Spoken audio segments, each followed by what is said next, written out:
வணக்கம். இன்றைய பார்வை உங்களை வரவேற்றுக் கொள்கிறது. போரியல் கலையில் எசிமெட்ரிக் வார்ஃபயர் எனப்படும் சமச்சீரற்ற போர்க்களத்துக்கென ஒரு முக்கியமான வகிபாகம் உண்டு. இந்த போர்க்கலையின் பின்னணியில் மத்திய கிழக்கின் மோதல் களம் ஏறக்குறைய இந்த களத்தின் அடியொற்றி இன்று 7வது நாளுக்குள் நகர்ந்தது. 4ஆம் தலைமுறை போரின் ஒரு முக்கியமான அங்கமாக கருதப்படும் இந்த சமச்சீரற்ற போர்க்கலையானது, அதாவது எசிமெட்ரிக் போர்க்கலையானது, மிக பலமான தரப்புடன் ஒப்பீட்டு ரீதியில் அந்த அளவுக்கு பலம் இல்லாத தரப்பு திறமையாக வெளிப்படுத்தும் போர்க்குணம் சார்ந்த யுக்தியை மையப்படுத்தியது. இந்த யுக்திதான் இப்போது ஈரானில் வளைகுடா போர்க்களத்தில் பயன்படுத்துவதாக தெரிகின்றது. பெரும் செலவீனமான ஒரு போரை அமெரிக்காவும் இஸ்ரேலும் இந்த களத்தில் நடத்தி கொள்ள சில $100 செலவுடன் உருவாக்கப்படும் ட்ரோன்கள் எனப்படும் ஆளில்லா வான்கலங்கள் மூலம் வளைகுடாவில் உள்ள அமெரிக்க நிலைகளுக்கும் இஸ்ரேலின் கேந்திர நிலைகளுக்கும் ஈரான் பெரும் இழப்புகளை உருவாக்க தலைப்படுகின்றது. அமெரிக்கா இந்த போரில் ஈரானின் மலிந்த ஆயுதங்களை எதிர்கொள்வதற்கு விலையுயர்ந்த ஆயுதங்களை பயன்படுத்திக் கொள்வதில்லை என அமெரிக்க இராணுவ தரப்பு அறிவித்துக் கொண்டாலும், அமெரிக்கா அல்லது இஸ்ரேலை போல பெரும் இராணுவ ஆயுத களஞ்சியத்தை கொண்டிராத ஈரான் கச்சிதமாக இந்த சமச்சீரற்ற போர் யுக்தியை, அதாவது எசிமெட்ரிக் வார்ஃபயரை பயன்படுத்தி அமெரிக்காவின் தாட் ஏவுகணை தொகுதிகளை கூட அழித்திருப்பது ஆதாரப்படுகின்றது. பலவீனமாக கருதப்படும் தரப்புகளின் இரகசிய ஆயுதங்களை துல்லியமாக கணிக்க தவறுவோர்கள் எவ்வளவுதான் வலிமையான தரப்புகளாக இருந்தாலும் இறுதியில் போர்க்களத்தில் தோற்றுவிடுவார்கள் என போர்க்கலையின் உலக பிதாமகரான சென்சி கூறிக்கொள்வதை நிரூபிக்க ஈரான் இந்த களத்தில் முயல்வதாக தெரிகின்றது. ஈரான் இவ்வாறு 7ஆம் நாள் போர்க்களத்துக்குள் இன்று பூந்துள்ள நிலையில் அந்த நாட்டிலிருந்து சில 1000 கிலோமீட்டர் தூரத்தில் உள்ள இலங்கையிலும் இந்த வளைகுடா போரின் பின் அதிர்வுகள் வருகின்றன. இந்த பின் அதிர்வுகளுக்கு மத்தியில் என்னவோ தெரியவில்லை, இலங்கையில் வடக்கு தெற்காக மாந்தர்கள் கடல் நீரில் தத்தளிக்கும் அவலங்கள் தொடர்கின்றன. நேற்று முன்தினம் இலங்கை தீவின் தென்பகுதி கடலில் ஈரானியர்கள் தத்தளித்துக் கொள்ள இன்று வடக்கின் பாலதீவு புனித அந்தோனியார் ஆலயத்துக்கு புறப்பட்ட யாத்திரிகர்களின் படகு ஒன்று கவிழ்ந்ததில் வடகடலில் பலர் தத்தளித்துக் கொண்டார்கள். இந்த தத்தளிப்பின் முடிவில் 2 பலிகள் இந்த பதியப்படும் போது துன்பியலாக நடந்தது. குருநகர் இறங்குதுறையிலிருந்து புறப்பட்ட இந்த படகில் மூதாளர்கள், சிறுவர்கள், பெண்கள் என பலர் திருவிழாவுக்காக, அதாவது பாலதீவு அந்தோனியார் திருவிழாவுக்காக பயணித்த நிலையில் இந்த அவலம் இடம்பெற இந்த பதியப்படும் நேரம் வரை சுற்றுப்புற கடல் தொழிலாளர்கள் தத்தமது படகுகள் சகிதம் மீட்பு பணிகளில் ஈடுபட்டிருந்தனர். சிலர் மீட்கப்பட்டுள்ளனர். இந்த பின்னணியில் இந்த கடல்சார் அதிர்வுகள் வேறு வகையில் இலங்கையை கடுமையாக தீண்டி விடுமோ என்ற அச்சத்தை ஈரானிய கடற்படை இலங்கை தீவுக்கு கடந்த 48 மணி நேரத்தில் அதிர்வுகளை உருவாக்கியுள்ளது. இலங்கையின் கடல் எல்லைக்கு அப்பால் அதன் எக்கனாமிக் சோன் எனப்படும் பொருளாதார வலய கடற்பரப்பில் வைத்து கடந்த செவ்வாய் நள்ளிரவுக்கு பின்னர் அமெரிக்க நீர்மூழ்கி கலம் ஒன்று ஏவிய ட்ரொபிட்டோ எனப்படும் நீரடி உந்துகணையால் ஈரானிய போர்க்கப்பலான தெனா மூழ்கடிக்கப்பட்டமையும், இந்த மூழ்கடிக்கும் பின்னால் இந்தியாவிலிருந்து மூழ்கடிக்கப்பட்ட கலத்துக்கு பின்னால் புறப்பட்ட இன்னொரு ஈரானிய போர்க்கப்பலான புசரை அச்சம் சூழ்ந்து கொண்டது. தனது சகபாடி கப்பலான தெனா மூழ்கடிக்கப்பட்டது போலவே தானும் அமெரிக்க நீர்மூழ்கியால் குறிவைக்கப்படலாம் என்ற அச்சம் புசர் போர்க்கப்பலை சூழ்ந்ததால், அது ஒரு தாக்குதல் அபாயத்தை உள்ளபடியே எதிர்நோக்கியதால் அசாதாரண நிலவரங்கள் இலங்கையை அண்டிய கடற்பரப்பில் 48 மணி நேரத்தில் உருவாகி கொண்டன. இந்த புசர் இந்திய அழைப்பு பயிற்சிக்கு செல்ல முன்னர் கடந்த 16ஆம் தேதி கொழும்பு துறைமுகத்தில் தரித்து நின்ற பின்னர் தான் இந்தியாவுக்கு சென்றிருந்தது. அங்கு விசாகப்பட்டினம் கடற்பரப்பில் பயிற்சிகளை மேற்கொண்டிருந்தது. அதன் பின்னர் இந்த பயிற்சிகளின் முடிவில் மீண்டும் ஈரானுக்கு திரும்பும் போது எதிர்பாராத வகையில் அமெரிக்காவும் இஸ்ரேலும் ஈரான் மீது தாக்குதலை கடந்த சனியன்று ஆரம்பித்ததால் நடுவழியில் இந்த கப்பல் மாட்டுப்பட்டது.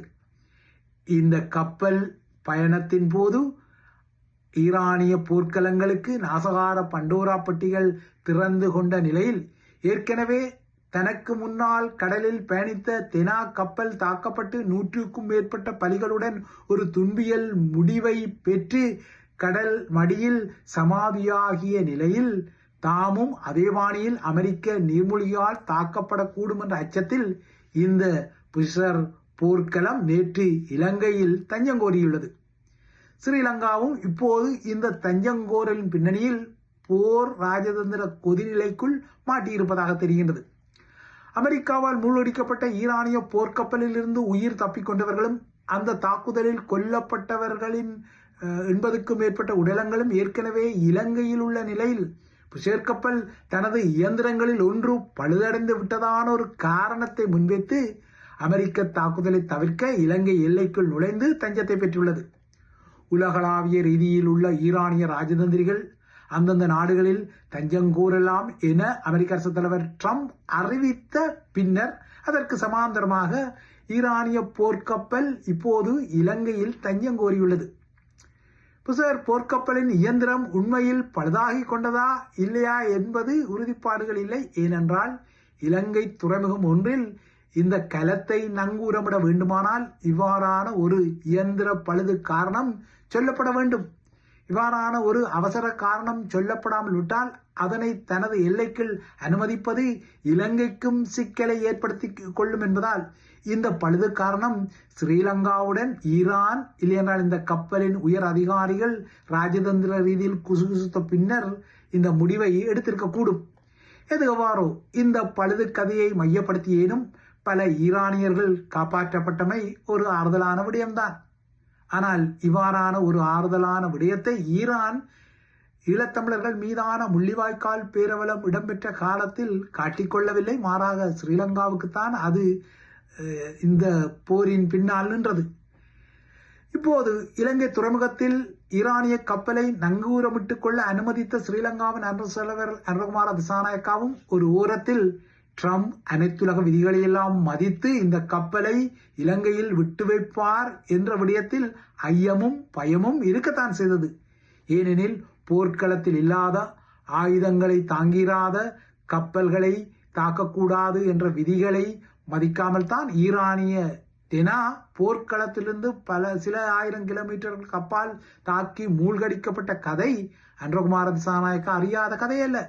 இதனால் இந்த கப்பலை கொழும்பில் நங்கூரமிட வைத்து ஒருவேளை அதற்கு அடிக்க அமெரிக்கா முடிவு செய்தால், அவ்வாறாக ஒருவேளை நடந்துவிட்டால் அது கொழும்பு துறைமுகத்துக்கு பெரிய ஆபத்தை கொண்டு வரும் என்பதை உணர்ந்த அனுரகுமார திசாநாயக்கா சொல்லி வேண்டாம் என இப்போது ஈரானிய போர்க்கப்பலை திருமலை துறைமுகத்துக்கு கொண்டு செல்லுங்கள் என்ற உத்தரவையும் வழங்கிவிட்டார். இலங்கையின் கடல் எல்லைக்குள் இந்த கலம் நுழைந்ததும் அதில் இருந்த 53 அதிகாரிகள் உட்பட 208 ஈரானிய மாலுமிகள் மற்றும் கடற்படையினர் ஸ்ரீலங்கா கடற்படையினரால் கொழும்பு துறைமுகத்துக்கு கொண்டு செல்லப்பட்டனர். அதன் பின்னர் அவர்கள் அனைவரும் தற்போது வெலிசரை கடற்படை முகாமில் தங்க வைக்கப்பட்டிருப்பதாக தெரிகிறது. அதாவது இப்போது இந்த போர்க்கப்பலும் அதில் உள்ளவர்களும் ஸ்ரீலங்காவின் பொறுப்பில் இருப்பதால் அமெரிக்கா அல்லது இஸ்ரேல் தொந்தரவு செய்யக்கூடாது என்பது கொழும்பின் வினயமாக அனுரகுமார திசாநாயக்காவின் மொழியாடலூடாக வந்திருக்கின்றது. முன்னதாக இந்த விடயத்தை கொழும்பில் உள்ள அமெரிக்க தூதரகத்துக்கும் இஸ்ரேலிய வெளியுறவு அமைச்சருக்கும் ஸ்ரீலங்கா கிசுகிசுத்ததாகவும் சொல்லப்படுகின்றது. இதற்கு பின்னர், அதாவது நேற்று இந்த நகர்வுகள் இடம்பெற்ற பின்னர் அவசரமாக ஒரு ஊடக சந்திப்பை நடத்திய அனுரகுமார திசாநாயக்கா தாங்கள் எந்த நாட்டுக்கும் பாரபட்சமாக நடந்து கொள்ளவில்லை, எந்த நாட்டுக்கும் அடிவணியம் இல்லை என ஒரு சமாளிப்பு நிலையை வெளிப்படுத்திக் கொண்டார். இதற்கிடையே இலங்கை கடலிலை கப்பால் ஈரானிய போர்க்கப்பலை மூழ்கடித்த டொபிட்டோவை ஏவிய அமெரிக்க நீர்மூழ்கி கப்பலில் ஆஸ்திரேலிய கடற்படையைச் சேர்ந்த 3 இருந்த விடயத்தை இன்று வெள்ளிக்கிழமை ஆஸ்திரேலிய பிரதமர் அந்தோனி அல்பானிஸ் உறுதிப்படுத்திய புதிய பரபரப்பு செய்தியும் வெளிப்பட்டது. இந்தோ பசிபிக் கடற்பகுதியில் இலங்கை மீது நண்பேண்டா பாணியில் உறவுகளை கொண்டிருக்கும் சீனாவின் செல்வாக்கை கட்டுப்படுத்தும் இலக்குடன் 2021 ஆண்டு முதல் ஆஸ்திரேலியா, பிரித்தானியா ஆகிய நாடுகள் அமெரிக்காவுடன் இணைந்து ஓக்குஸ் என்ற ஒரு பயிற்சியையும் இந்தோ பசிபிக் கடல் நடவடிக்கையையும் செய்வது நீங்கள் அறிந்திருக்கக்கூடிய ஒரு விடயம். இந்த ஓக்குஸ் பயிற்சியின் அடிப்படையில் தான் ஆஸ்திரேலியர்களும் ஈரானிய கப்பலை தாக்கிய நீர்மூழ்கியில் இருந்ததாக குறிப்பிட்டுள்ள ஆஸ்திரேலிய பிரதமர், ஈரானுக்கு எதிரான எந்த ஒரு தாக்குதல் நடவடிக்கையிலும் ஆஸ்திரேலிய படையினர் அதாவது வளைகுடாவில் பங்கேற்கவில்லை எனவும் குறிப்பிட்டிருக்கின்றார். இவ்வாறான புதிய செய்திகள் வந்த பின்னணியில் ஸ்ரீலங்கா இலங்கையில் ஈரானிய கடற்படை கப்பலுக்கு தஞ்சம் வழங்கிக் கொண்டாலும் ஈரானிய கடற்படையை முற்றாக அழிக்கும் நோக்கத்திலிருந்து அமெரிக்க ராணுவம் ஒருபோதும் பின்வாங்காது என நேற்றும் அமெரிக்காவின் சென்ட்கொம் எனப்படும் மத்திய கட்டளை பணியகம் அதாவது ராணுவ பணியகம் சூளுரைத்திருக்கின்றது. இந்த சூளுரையை விடுத்த மத்திய கட்டளை பணியகம் ஈரானின் ட்ரோன் கேரியர் எனப்படும் ஆளில்லா விமானங்களை காவும் கப்பலான ஷாஹித் பகேரியை தாக்கி அழித்ததாக கூறி அந்த களம் தீப்பிடித்து எரிவதை காட்டும் காணொளியையும் வெளியிட்டுள்ளது. இந்த களத்துடன் சேர்த்து 30க்கும் மேற்பட்ட ஈரானிய போர்க்கப்பல்கள் அழிக்கப்பட்டதாக அமெரிக்காவின் கட்டளை பணியகம் சொல்லி இருக்கின்றது. ஆகையால் ஈரானிய கடற்படையை அழிக்க சூளுரைக்கும் அமெரிக்காவின் கண்களில் இருந்து ஆக குறைந்தது ஒரே ஒரு ஈரானிய போர்க்கப்பல் ஆயினும் இலங்கையில் தப்பியிருப்பது ஓரளவு ஈரானியர்களுக்கு ஆறுதல் தரும் விடயமாக இருந்தாலும், இப்போதைக்கு இந்த புஷோர் போர்க்களம் அமெரிக்க கண்ணிலிருந்து தப்பிக்கொள்ள கூடும் என்றாலும் அது நங்கூரமிடும் திருமலை மீண்டும் நிச்சயமாக உற்றுநோக்கலுக்கு உள்ளாக்கப்படும் என்பதும் சொல்லாமல் சொல்லப்படும் ஒரு செய்தியாகின்றது.